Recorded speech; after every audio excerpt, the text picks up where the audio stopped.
We're live at Project Controls Excellence London, and we are delighted to have a fireside chat with Chirag Shah, founder of Pace Global, and many other hats. We're going to be talking recruitment and retention and the project controller of tomorrow. Chirag, how are you doing? Yeah, great. Thank you. Thanks for having me on. Well, nice to see you again. And I've really enjoyed the day so far. We've looked at a lot of topics. Some topics are a bit of an experiment, trying to find out will this be applicable to the project controller of the future, which is kind of our goal because we're trying to anticipate the future, a little bit of futurology. But what I thought we could, talk to you about is your experience, very long experience in recruitment, and looking forward to, I suppose, retention for the project controller of the future. What's coming up? What is affecting the ask? What are companies looking for? Maybe that's a good place to start. Sure, thank you. Firstly, a great talk from my good friend Marco just beforehand. Fantastic. Marco is, for those listening in, he's quite an inspirational guy. When I didn't know him 5 years ago, he did a podcast on Project Chatter, and it was about planning controls. And as a recruiter, it really inspired me to learn genuinely what true planning is. So for those that are, looking keen to develop their skills and pick up a bit of knowledge, listen to a few of his podcasts he's done with the Project Chatter guys. It's really impressive. So you'll definitely pick up a few things there. So thanks. I will do. So going back to your question, what does someone look for? Where are we heading? It's an interesting. I think 2026 is going to be a fantastic year for project controls, innovation. We truly are in a great era. So let's forget what you're reading in the news, any of the nonsense. Obviously people in the UK are a bit down about the budget from yesterday and things like that. Let's not worry. There is investment going in on major programs, and the work for project controls is really ramping up. It's a buoyant market. Um, I run Pace. We're a team of five. We are project controls niche. We have over 100 roles at the moment. Places that are busy are every UK men's city. And now we're starting to see site work, Sizel's kicking off. You know, if you can get down to Suffolk or happy to work down there, there's lots of great opportunities there. When you're looking at Ireland, the amount of investment going there in the next few years is going to be phenomenal. Data centers, Metrolink, Dublin Airport. It's an exciting time to be in this industry for sure. What we are seeing as well is clients, they really want to see project controllers. And when we talk about project controllers, it's those that can be integrated, that understand that mix of planning, cost, risk, and data. You know, data is not just about creating a Power BI report, it's providing genuine insights and influences and advice. You're not just presenting a report. You've got to give your advice on it and what it can do. If you're in a Teams meeting or a boardroom, that's how you've got to be, to be successful. And so for that, do you see a shift in how people are asking for talent? Or, I mean, are they kind of going, yeah, I need it. I don't know how to ask for it. So we are stuck, and I'm not sure how we're going to solve this. A lot of the projects we're looking at, it is government end projects, government backed. Data centers is probably the private ones. Some of the energy projects are private backed, but everything else, a HS2, a Heathrow, it's all going to be government. And then when you work through either a consultancy, main contractor, and client, it is permanent. You are going to be a permanent staff employee. So what we're seeing is, and this is where I've struggled with in terms of the demand for so many good people and the supply. We contracting roles there's not many that are limited company anymore, and it's a real problem in this market. And what that means is some of the strongest professionals technically could go overseas or they could retire because it's not worth it. And that's going to be a real challenge for us.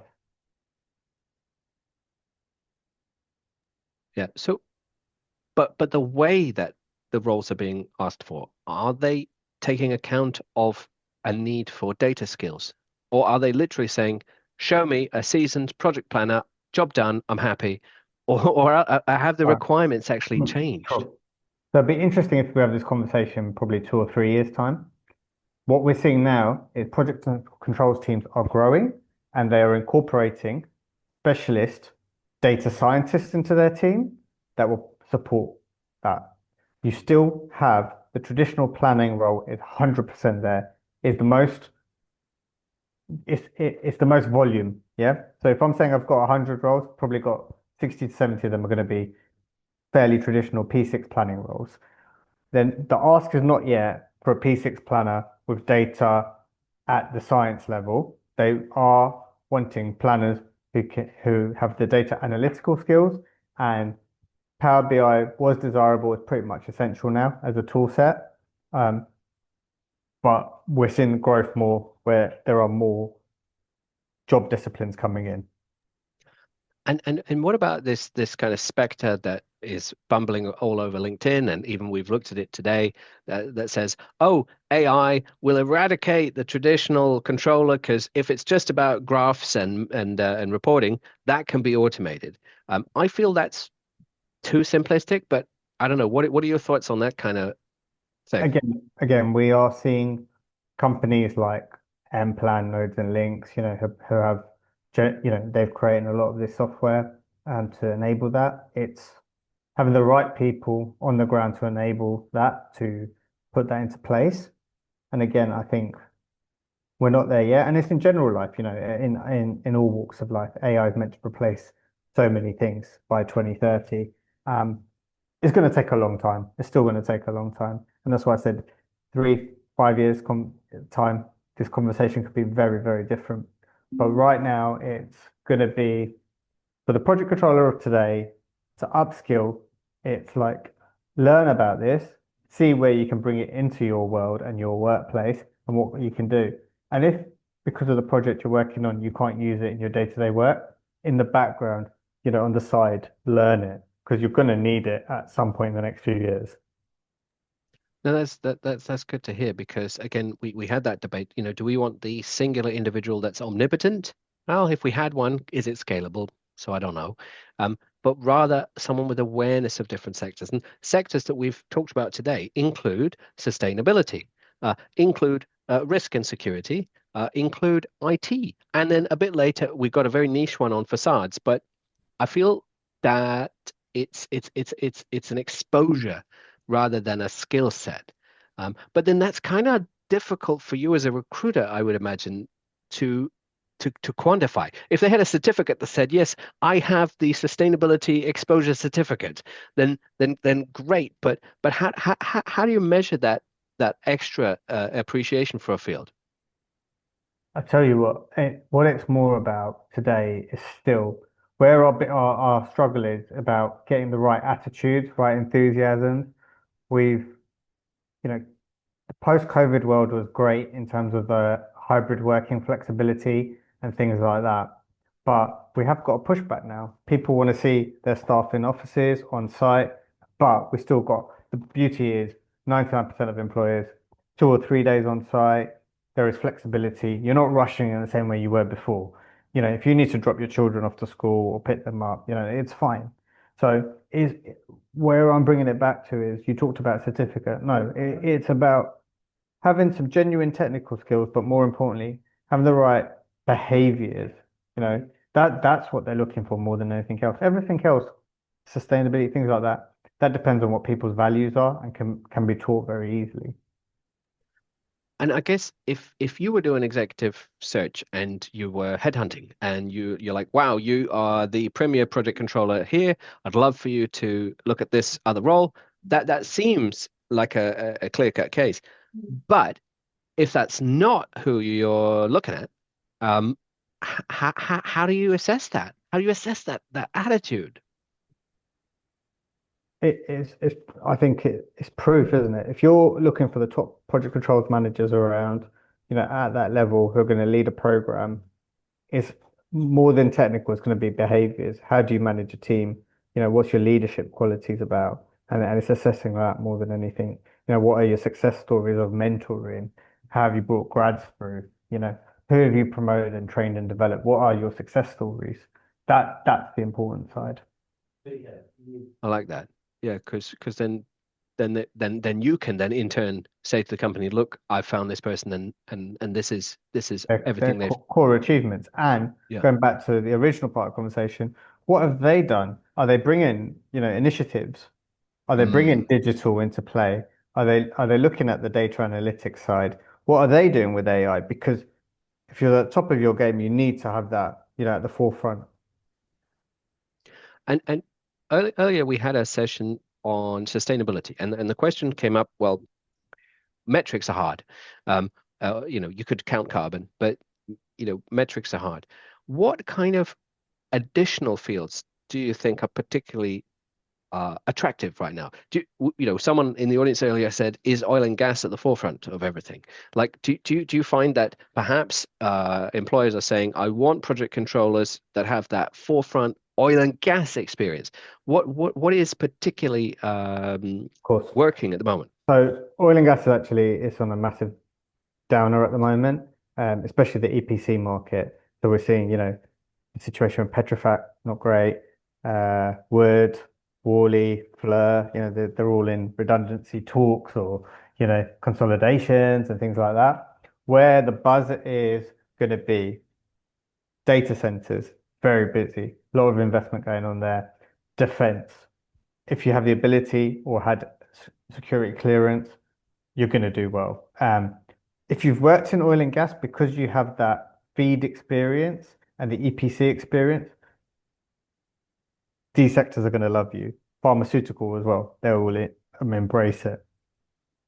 And then when we look at nuclear, I've already mentioned Sizewell.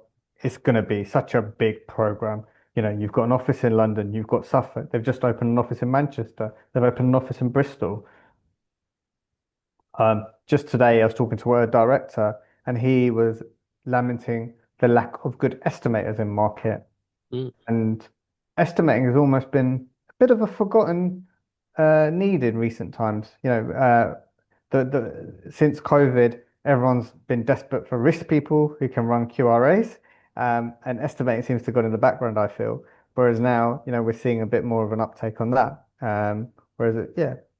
So data centers, nuclear, defense is busy. Rail is starting to pick up again with HS2 Northern Powerhouse. Aviation, we're seeing more investment in the likes of Gatwick and Heathrow, Stansted and Luton, for example, and utilities. Big funding in there within the likes of Thames Water. And so on that, obviously, so many great projects going along, and hey, the budget for some may look a certain way, but for other people may look a different way in the creation of projects, at least, right? Um, but I think does that mean that we want more estimators, more actuarial skills, more accountancy skills in this field? Yeah, so what we are seeing, we're seeing a bit of an uptake, like you said, estimators and cost engineers. Mm. Um, but what they genuinely want is you can't be an accountant and work in project controls. I don't see that. You need to have that cost specific engineering experience. And you may Mm. have started off as an accountant, but then developed over time. And the all-rounders as well. So general people that have got experience doing planning, costing, risk, reporting. That's what's great. That's what really works right now. And in the chat, Marco asks, has the experience changed now? What I mean is, are we still seeing companies wanting specific experience in the specific industry, or is it shifting to more cross-industry? So we have certain sectors are happy to look at cross sector. So if you've got oil and gas experience, you can work in utilities, you can work in nuclear, you can work in defense and aviation. You can't work in rail, that we don't see that, and vice versa. It's hard for a rail person to work in the energy market. Um, what we do have a need for is good construction planning, good, you know, experience. If you come from a civil, the best planners a lot of the time come from a civil engineering background, civil engineering degree, or mechanical, electrical, and then they develop from there. And construction people can almost work in any industry. And then we all, obviously, because of the way the world has changed, we haven't got enough people with site experience, so we need more people that are happy to work on site. That's another thing that really helps speed up someone's career as well. Which is interesting because maybe it's about, and maybe for you, right? I don't know, right? But maybe it's for you. It's about helping them pass the smell test almost. Like you're saying, I know you say you don't like rail, but look at this wonderful controls or SCADA or something that's translatable. Maybe there's a need, to help them translate their skills. There is, and there are training gaps in the market at the moment. So the biggest issue I've got in the market, or we have, is the ability to run QRAs. And you could be a risk manager that does everything else, but if you can't run QRAs, very hard to get your next opportunity. So the question is, what's clients' appetites to upskill and train people in that place? How hard is it to train someone up and get them fully proficient in that side? There's a massive gap on that side right now. Because, do you see a bottleneck of too many applicants, or or is it like an applicant's market right now? It is an applicant's market for the right applicants. But when I say that, it's understanding what one's value is. Are you realistic? If you've got 5 years experience, what what salary expectations do you have? What have you achieved over that 5 years? Mm. And understanding this is what my market value is. When you price yourself out, you know, that's the challenge we have at the moment. And you said that lots of people love returning in person to work. Now, yeah, maybe defense. You might be needed to be there, right? But do you see applicants or jobs going to international candidates where they might be living in America or Ireland, and yet they are doing remote work? I feel remote roles and project controls is finished. Very, Yeah. very rare to get remote roles now. I don't have a single remote role at the moment. Uh, my all of my clients want people. They Is want that because they site want presence. them to be so nosy that they have to go to different parts of the project and inspect it make sure that people are telling the truth? It's a combination of that culture. How do you become part of a company if you're fully remote? It's not really happening. Um, it's embracing everything together. Um, I do a lot in the consultancy market. Their clients want the people on site as well. They want to ensure that they're getting their bang for their buck as well. Hmm. And do you think then, because we've banded about this question of fractional advice, um, do you think that that is okay if the main employee is in person? They can then have a Rolodex of fractional advisors. Now, that doesn't have to be something formal. It could be just from other parts of the company or elsewhere. But as you know, I use the example quantum because I'm not, of course, a quantum expert. But Wilmore, who came on, he said he's working on the world, not just IT, but also quantum. Do you think there's a kind of hybrid future where the project controller is permanent, but as and when a requirement crops up, they get fractional advice from maybe one of the big consultancy firms, maybe an independent contractor. Could that kind of hub and spoke approach work? I believe so. I'm an advocate of it. I have there are people in my network. So I created Pace Associates at the beginning of this year, which was vetted contractors, but part of that was fractional advisors. Mm. So you've got niche specialists. Christine McLean spoke earlier. She could have, for example, provide specialist fractional advice. There are the top risk professionals in the industry who could do that as well. The question is gaining client belief. I mean, if you go to another scale, we are seeing a rise in the SME world, which are the smaller consultancies who maybe started off as 10, 20 people, have grown to 50 people. And effectively, if you look at it, they're providing bespoke fractional advice as teams now. And they're the ones that are Uh, growing and rising. You have the likes of Cooper Moss Rutland, Movar, Plan Ahead, um, Blueprint, those type of organizations, they really seem to be rising at the moment. And what they do is they provide that specialist services to end clients and some of the big boys. And that's what's working out quite well, I see. And that's where industry's heading. So maybe the office of the project controller, as opposed to I'm a project controller, because Mm. because maybe then okay, could be fractional on the phone, could be fractional in my office.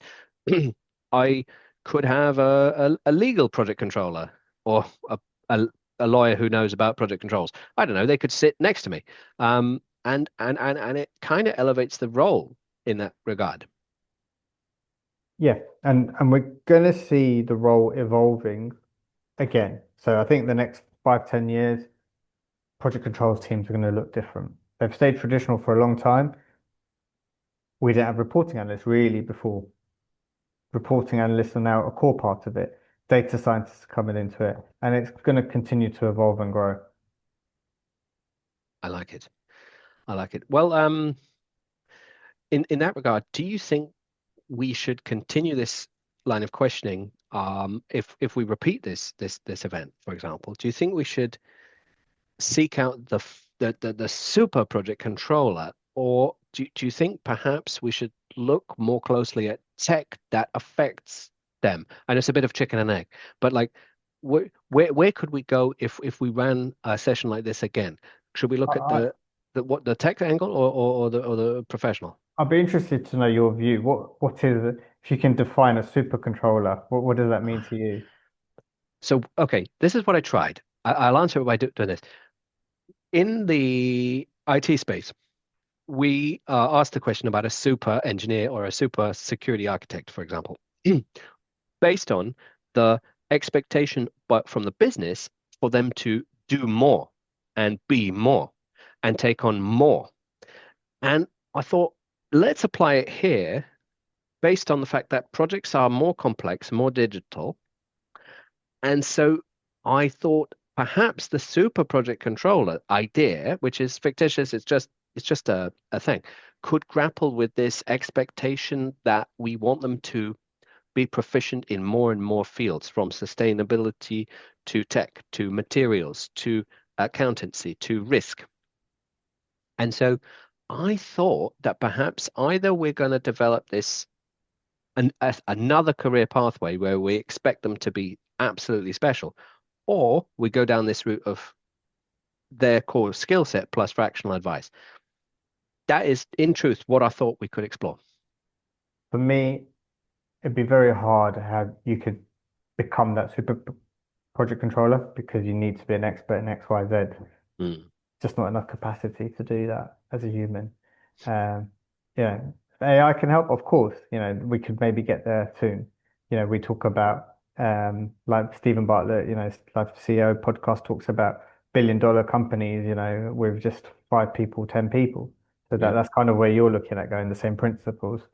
Over the next period, I think it's going to be teams.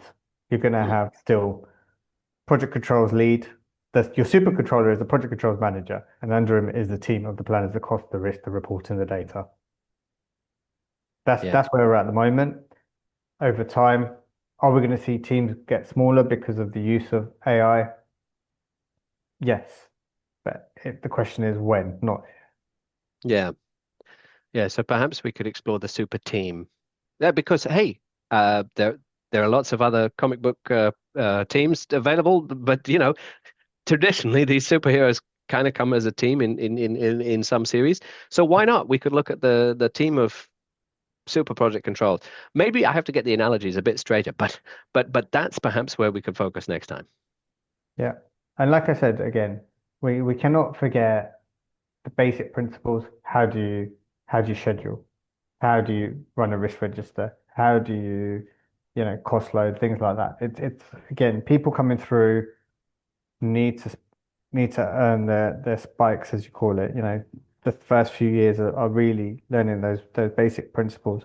My fear with AI is if it takes that away, how will people learn the basics? It's like as a child, you learn 1 to 10, you learn 1 plus 1. But why do we need to know that? We've got a calculator. It can teach us, we don't need to learn it. The calculator's there. So it's it's understanding, let's not run before we can walk. Yeah, we'll make it work. But good. Thanks very much for coming on. Thanks for trying something a bit different. What's next for you? Where can we next find you? No problem. So thank you. So it's we're now going to be heading into Christmas season. Christmas begins on Monday, 1st of December, not before. Um, I am still recruiting, so if anyone needs career advice, I will be here till Christmas Eve. Get in touch with me on LinkedIn. I'm sure if we're connected, or if not, feel free to send a connection request. Also, Dale Fung and I run Project Connect Group, which is a networking event. The next one is on the 5th of February at NQ64 in Old Street. And before that, we're working with M Plan for their AI Winter Day. And I encourage everyone to turn up to that because it's a great learning curve, understanding what's happening in AI today. It's free to attend, so it just needs your time. I like it. Well, please put that in the chat when you get a moment. Let's give you a big virtual round of applause, and I will put you back in the audience. Thank you so much. Thanks very much. Cheers.